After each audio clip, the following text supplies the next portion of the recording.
I have type 1 diabetes. I have anxiety and depression. I have high-functioning autism.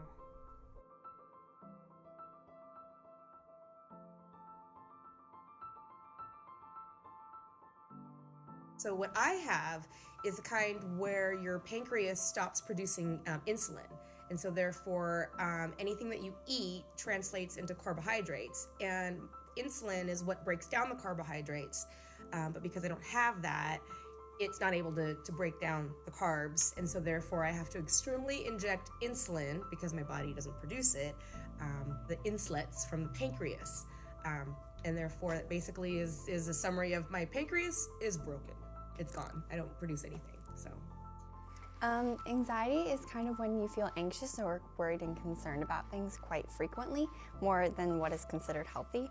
And depression is usually just feeling down, or it's hard to put into words, but you feel down and you don't want to do anything sometimes. It varies on every person. It's a condition that causes some deficiencies in social skills and extra sensitivity to certain sensory environments.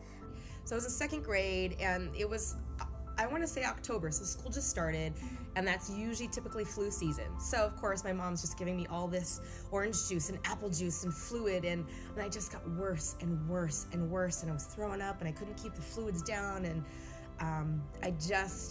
we ended up going to the hospital, and I was in the hospital for 10 days. So I was diagnosed with anxiety when I was in like fourth grade, I think. And again, it manifested mostly through the form of stomach aches, and it was something that we were looking into because I wasn't feeling well all the time. And then as I've gotten older, the depression was more of a secondhand thing. And it was about this time last year that I found out. Well, because high-functioning autism is a bit different from low-functioning autism, it's less easy to identify because I can still, have a normal conversation with people and I function in normal school. My parents didn't really think I had it until in 5th grade I started really getting isolated from my peers because I couldn't understand them. So they ended up having me tested and I was diagnosed. When I was diagnosed, I did pass out, and I was in a coma, and they had to fill me with insulin to get my sugar levels back normal for me to actually wake up. So that was probably the worst of how I felt. Like today, I wake up and I'm like, oh, my levels are at 89. I'm gonna have my coffee, I'm gonna have my cereal, and I'm gonna have my peanut butter toast, and I feel better definitely when I eat better. If I'm super high on my levels and I get my blood glucose levels are high, not me being high. I get really, really tired. I start to clean. And my husband usually will wait 15 minutes before he's like, maybe we should check your levels after I vacuum the floor. And I finally realized it's because that's the only thing I can control. As for my anxiety, I frequently get stomach aches because I get so anxious. And this was particularly worse when I was younger. But I can also get headaches too sometimes from anxiety. And then for depression, I would just say not feeling like doing anything, just kind of down in the dumps. It just makes you not want to do much. You want to stay in bed sometimes and do nothing, but you can't do that, and you have to just kind of get up and do it. I mean, some days are obviously better than others, and some days you're more stressed than others, and the way you interact with those things is going to feel different day to day. I feel a pretty normal day to day. It's mainly with the senses, like if I walk into large crowds or really when teachers ding bells. I know sometimes it can be irritating people, but for me it really hurts badly. And oftentimes in social conversations I will have no idea if people are being sarcastic or not, and sometimes I can get really overwhelmed. When I came out from the hospital, and after 10 days, my classmates thought that I was contagious, and it was so sad, and I would sit in the corner and nobody wanted to play with me because they didn't know what condition I had. So I think the unknowledgeable teachings of diabetes, I think now people are more informed that I'm not as stigmatized as much, other than my mother, like, oh, you have diabetes today. Don't eat that cake, you know. I'm like, well, I've had it for 40 years and I almost forgot today, Mom, but thanks for reminding me. So I guess my biggest concern with sharing it is being treated differently, and I think a lot of people get treated differently when they tell people about these things. People who have such conditions, they don't want to be treated differently, and they don't want to be treated with like, oh, I don't think you can handle this. They want to be treated like a normal person. They just want you to recognize what's going on and understand, yes, I have bad days. No, that doesn't mean please give me like no work. Don't challenge me. Don't stop challenging me because I have these things. Keep pushing me and recognizing where I'm at. It depends on the person. There have definitely been a lot of times in school that I have been stigmatized. It really depends on if people are open-minded or closed-minded.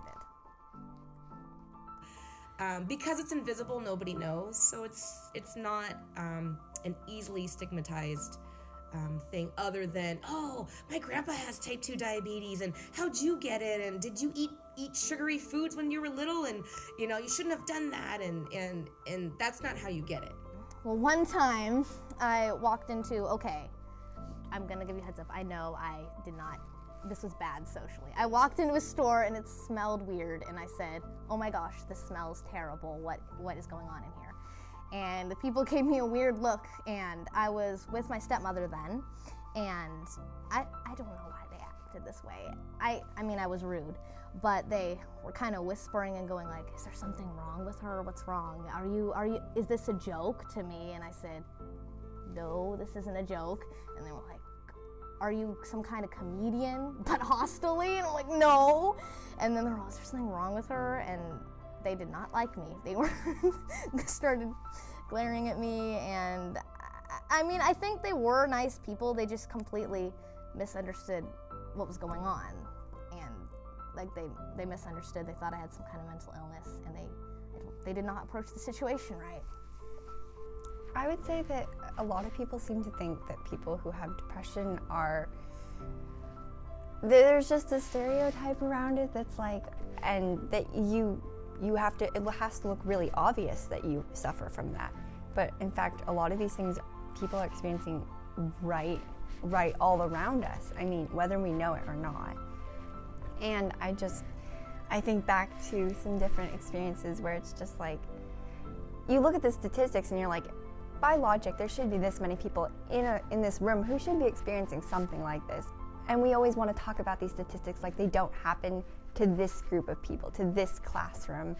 But in fact, most of the time, they are pretty close and pretty accurate. And we need to be applying that everywhere and seeing that it's not just certain people. Anybody can be impacted by these things. And sometimes it's really obvious, and sometimes it's not. And you need to recognize that. Okay, so it's actually kind of two, and they're intertwined. That autistic people are not empathetic and are just cold, hard logic, unimaginative, unfeeling people.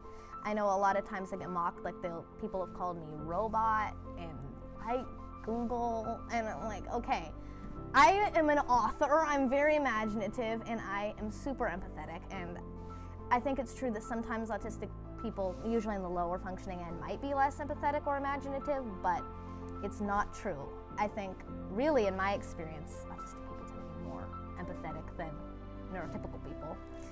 That's what I want to stop. Okay, this is it. We are normal people. We are people, and you need to, I'm coming across kind of harsh here. People need to start treating high-functioning autistic people as a person and not as some kind of funny joke or little, this sounds weird, but like accessory thing, like a funny little thing to entertain your friends. We are people, we have feelings, and you need to start treating us like